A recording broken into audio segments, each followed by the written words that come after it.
This is Patrick Russell. I'm interviewing William Woodward for the first time.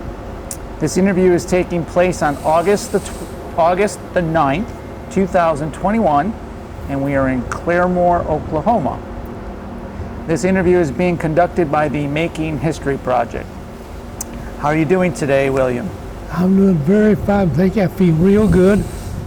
Especially I got to see Monique, who set up the interview, and I'm proud to say I served with her. Okay. Can you tell me your birth date?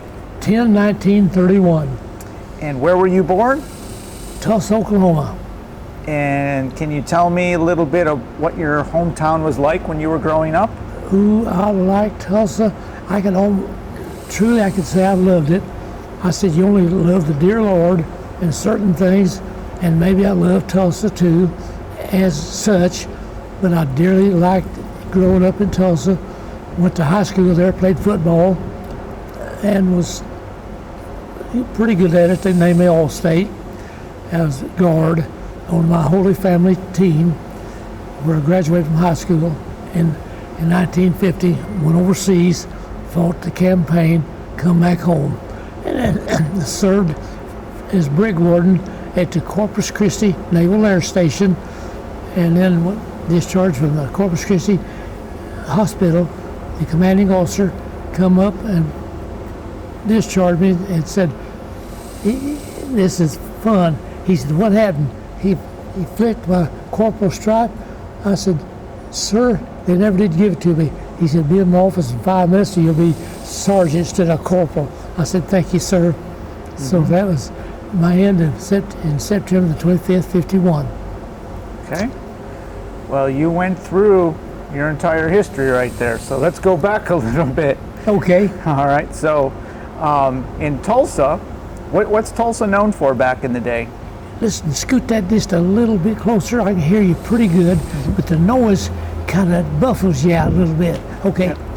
Now, what was Tulsa known for back in the day when you were growing up? Just a good town. Mm-hmm. Everybody enjoyed Tulsa, so help me. And how big was your family growing up? Well, not very large. Had a sister and my mother and me, and then that was it. And what did your mom do? She worked at what they call Safeway back then. Mm-hmm. Later become a Homeland. Yeah, but she worked when it was Safeway to keep us going, and thank goodness for her. And what did you like to do as a kid? Did you have any hobbies or sports? Yeah, I played football at Holy Family, and they thought I was good enough to name me All-State to the team because I played with everything that was in me. And if you know Tulsa, they have a Boulder Park, and it's a pretty good sized park. And I'd take 20 laps around that park before practice because I wanted to be in shape and go 60 minutes in that game, and did. Okay. And then I went to college at Bacone Junior College and Indian School in Muskogee, Oklahoma.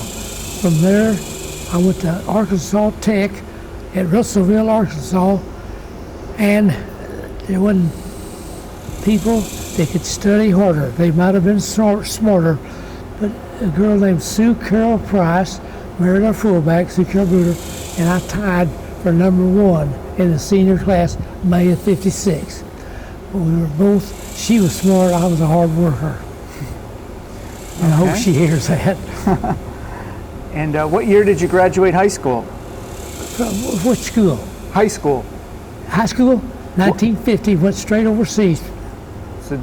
So overseas means that you enlisted in the military?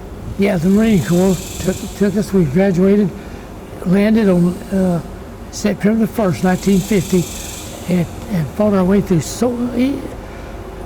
Pujanbu, Sewell, up to the border, the Chosin Reservoir. You know where that was. All right, and so you enlisted. Why did you choose the Marines? Because I thought that was the best outfit to serve your country in, and I had an uncle who was a U.S. Marine, and was proud of him. But that wasn't the only reason. I just thought that that was the best way to serve my country, was a U.S. Marine. How did your mom feel about you joining the Marines? You know what? I think she was glad, because she'd hug me, glad to have me gone, glad to see me come back, and act like she's proud of me. And where was basic training for you? San Diego, California. And how was basic training? Tougher than a boot. Even though you were an all-state guard on your football team, it still was tough? It was still tough. We took those, I mean, they worked our beep off. And I mean, they did. And I was glad to do it, because that way we knew we was going to have a better showing. All right, and what were some of the things that you had to do that was so hard? Well, about 150 push-ups. I took 20 laps around the park before practice, and then the practice itself was just monumental. You'd have to just almost be there to figure how tough it was. And I ain't bragging. And how long was basic training for you? The best I could remember, that was quite a while back, was almost a year, if it wasn't quite a year. And so you felt that basic training made you even tougher then? What? It made you even tougher than when you came in? I believe that basic training we went through toughened us up to no end. I truly believe it. Did you have any advanced training after basic training? Yeah, we just worked out hard there too. It's almost like basic training all over again. And did you go anywhere else or still stay there in San Diego? I stayed from San Diego. I went to Camp Pendleton and joined. That's where I joined Baker Company, 1st Battalion, 1st Regiment, 1st Division, and stayed that way. Then all through the war, and I was wounded 3 times, but got 2 Purple Hearts because I wouldn't turn in for the 3rd one, and I still have my 1st Purple Heart that Colonel Lewis Burwell Chesty Puller pinned on me on the banks of the Han River, and my son, youngest one that visits me, only knows him, named Jon Woodward, has it in his treasure to save forever, because that's the first one I got from Colonel Puller, who was short, came about right here on me, but no one, you ever seen Chesty Puller? He was tougher than a boot, and I'm glad to have served with and under him, truly. All right, so what was your specialty in the Marines? Machine gun. I was actually a squad leader, 5th Squad, 3rd Section, 1st Battalion, but I kind of demoted everybody because they knew I was good with the machine gun, had fired expert on the range, so I was a machine gunner. And for everyone that got me, I got them many a time, thank goodness. And what type of machine gun are we talking about? 30 caliber, air cooled. All right. And never forget it. I carried it, and I'd go along, I said, when I get home, I'm going to be in shape. How heavy was it? It's 32 pounds and so many ounces. All right, and you have a team, right? It's a machine gun team? Uh-huh. How many people were in your team? We had a squad leader, first the machine gunner, assistant machine gunner, and 5 ammo men, from memory. All right, and then after training and getting your expert marksmanship on the machine gun, you ship out to Korea. Uh-huh. All right, where do you go in Korea? Where do you land? We landed, it's at Incheon, September 1st, 1950. Joined the 1st Regiment, fought our way up through as a member of 1st Battalion at Yong Dong Po, captured Seoul, fought our way through to the north, and then I was wounded and served the rest of my days either in the hospital or as the brig warden at the Corpus Christi Naval Air Station, and that's where I got discharged from. And so, can you tell me a little bit about the campaign from Incheon moving to Seoul? What was that like? We landed, so help me, we mowed them down about at least 3 or 4, maybe more to one, because we was there to make sure that we won the war, and we mowed them down like wheat. And I'm not bragging, we did. Were you fighting in the mountains, or what was the terrain like? It was kind of, some of it was low cut, some was mountainous, but very little. And as a machine gunner, were you on the front line? All the time. And was your campaigns mostly all Marines side by side? Did you have any of the Army near your flanks or in front? Yeah, at times we had a little bit of Army, but not too much. We fought it more or less by ourselves, and not bragging, but we just did. It just turned out that way. And we advanced, mowing them down, and we took out in the end at least somewhere between 5 and 10 to 1. Talk about killed in action or wounded in action. I was wounded 3 times, got 2 Purple Hearts, and like I say, my first one was Chesty Puller, awarded at 2 on the banks of the Han River. Did you ever hear of it? Mm-hmm. That's in Korea. And my youngest son, who Monique knows, Jon Woodward, has that in his treasures to keep forever, and has that, and I'm proud of it. And he's proud of his dad. I can tell the way he talks. And I'm proud of him because he's such a good, I call him a treasured son. And I mean it. All right, and your combat was on the offense? Mostly all offense at Yong Dong Po, Sewell, and then north to all up to the Chosin Reservoir, and then we came back home from there. And I was a brig warden at the Corpus Christi Naval Air Station then, and then went to be that's what I was when I got out. And what was the weather like in Korea when you were there? It was hot when I got there. And did it eventually turn cold on you? Got cold. And what's your most memorable moment from Korea? Is it receiving the Purple Heart from Chesty Puller? You know what, I'd have to say it was, by golly. You said that, but I believe that. That was a memorable moment, and they knew me as not afraid to fight the enemy. And there's certain ones that I should have had different medals, but the way it worked, you just don't get a medal for the way I fought. And got those 2 Purple Hearts, wounded 3 times, and then was served my last days as brig warden at the Corpus Christi Naval Air Station. And the commanding officer came and said, "Ooh, we got bad news." I said, "What is it?" He said, "You're getting discharged."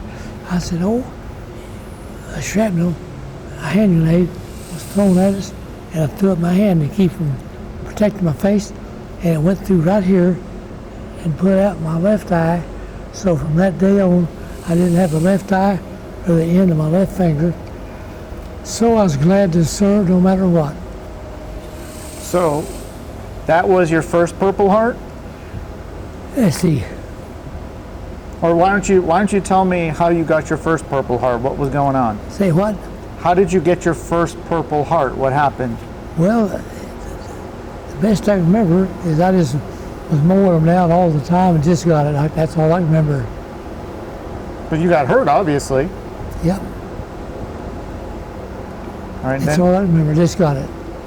And then the second one you just described. Where did you where did you get injured in the second time? I didn't hear that. Where did you get injured in the second time? What part of Korea? I got a shrapnel. It went all over me. Got the Purple Heart, which I still have. Mm-hmm. That's what General Chesty Puller, who's the colonel, awarded me, and I gave that to my youngest son, who's got it. It's a treasured memento, and that was it. Where did that happen?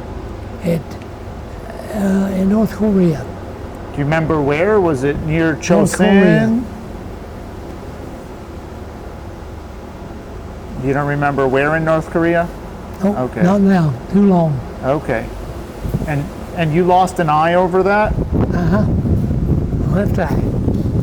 Okay. And that's the one, and that's when you got, from Chesty Puller, you got the Purple Heart for that? No, got the first one. First one. First one from him on the Okay. Han River, and he remembered that, I know, because we was the only ones there. And then later, I got the second Purple Heart for that. And some say you should have got it, and others say, well, Bill, you was wounded 3 times. I said, I like to forget the third, I can't even think of it. And I mean it. And with, did you have occasions to sit down and talk to Chesty Puller?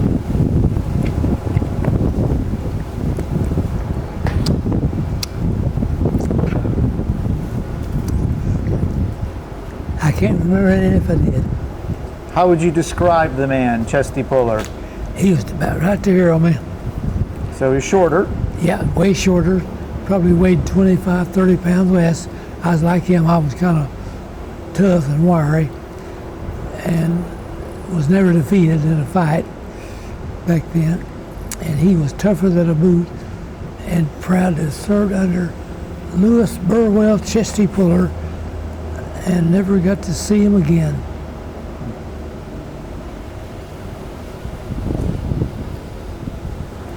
And so after your second injury, they then put you in charge of the as a brig warden.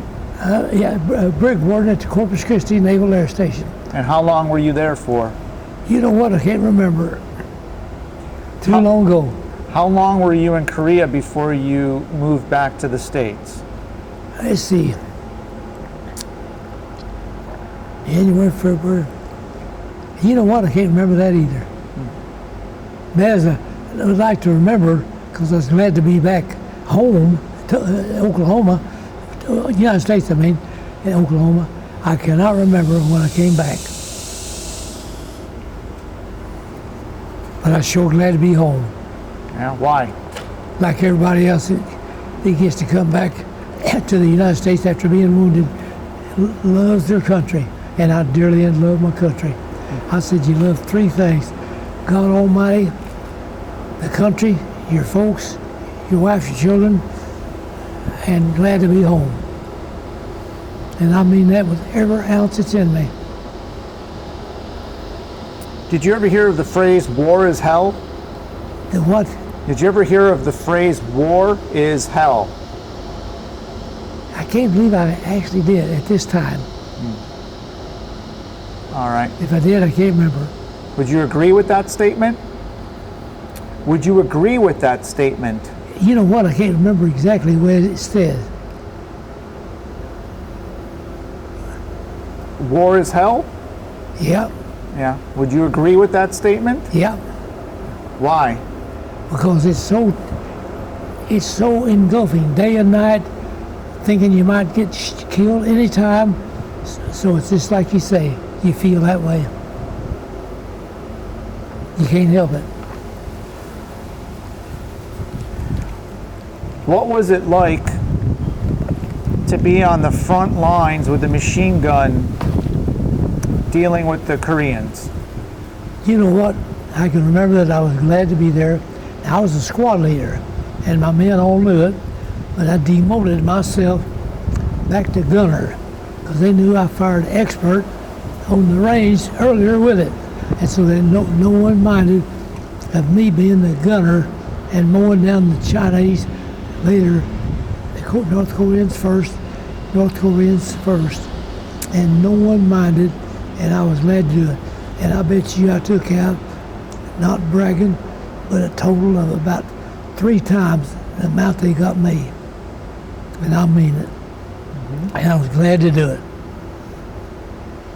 And I was on September the 21st, Albert Collins won a Navy Cross advancing across the Yong Dong Po dike. My first ammo man said, "Whew, they're getting close," because we was firing from the dike, and the bullets was knocking up the dirt from that and the cement to that dike, and all of a sudden 3 got him right here. 1, 2, 3, and his head dropped. A corpsman hollered, "Corpsman!"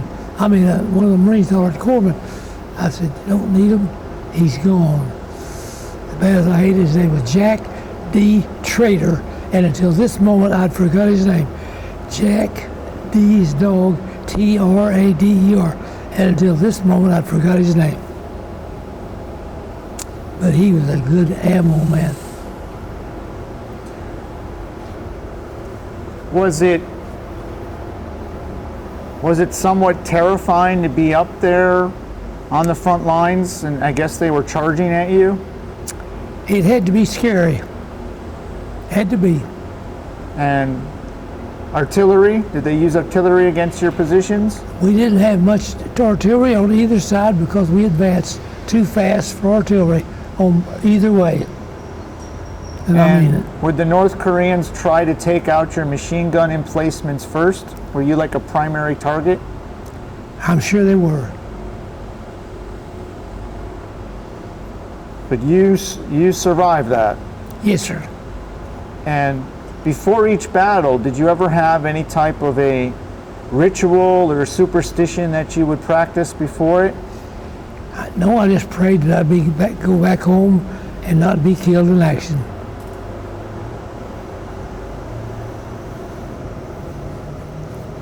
Is there anything from your experience from Korea that impacts you when you returned home?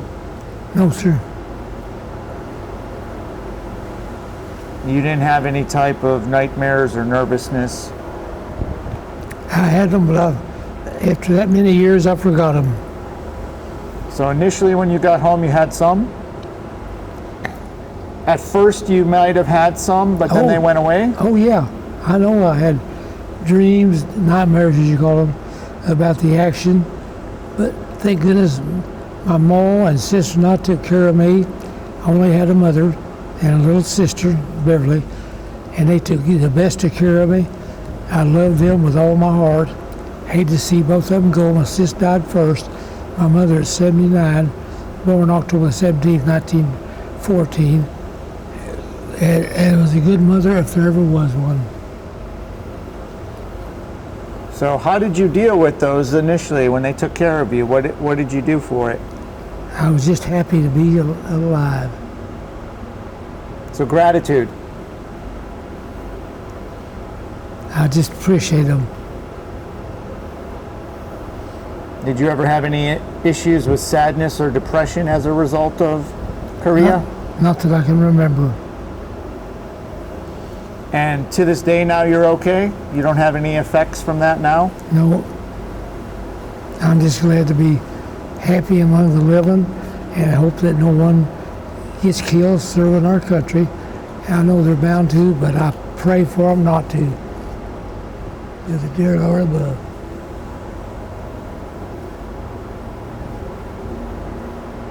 And so then you returned to Corpus Christi. You were there for a little while, then you got discharged from the Army. That's right. I was actually in the Corpus Christi Naval Hospital. I went from there to be the brig warden, and from that, here come the commanding officer around with a paper and I think a discharge button, and he said, "Sarge, we hate to lose you." I said, "Oh, no, I wanted to stay." I said, "Can I stay?" He said, "I've done everything I could, but you no longer meet the physical requirements because you can't see out of that eye." And I said, "Okay." And so I accepted it, went back, got discharged, went back to Tulsa, went to work, see if I can think of who for. I had 2 or 3 jobs, and I can't remember too far back who they were for, but I enjoyed them. What type of work was it? What type of work? One of them was, I was a manager of like a Sears store. It was like it. It was called. I can't think of what it's called now. Believe me, if you don't think of memory, don't leave you. I cannot think of what that group was called that I worked for. Boy, that's hard to believe, but I can't. Oh, you're doing fine.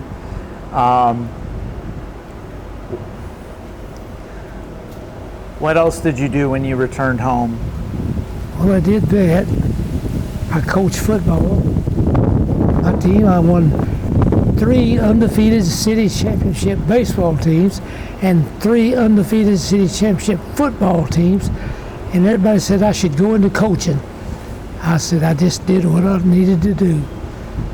And when I got out, I graduated down at Arkansas Tech, May of '56. And the reason I didn't play my senior year, I'll tell you this, I was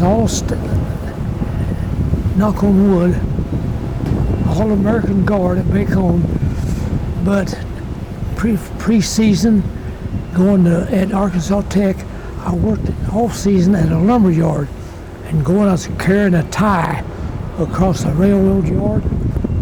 Coach hunted wood, and I turned, and when I did, my ankle slipped off that one tie that's under and that big old tie came down on me, cracked that ankle good.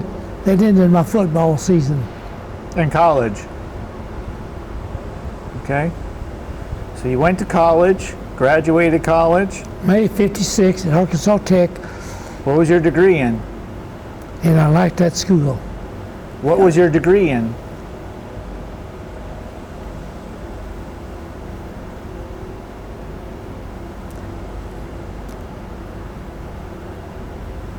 It had to do with football.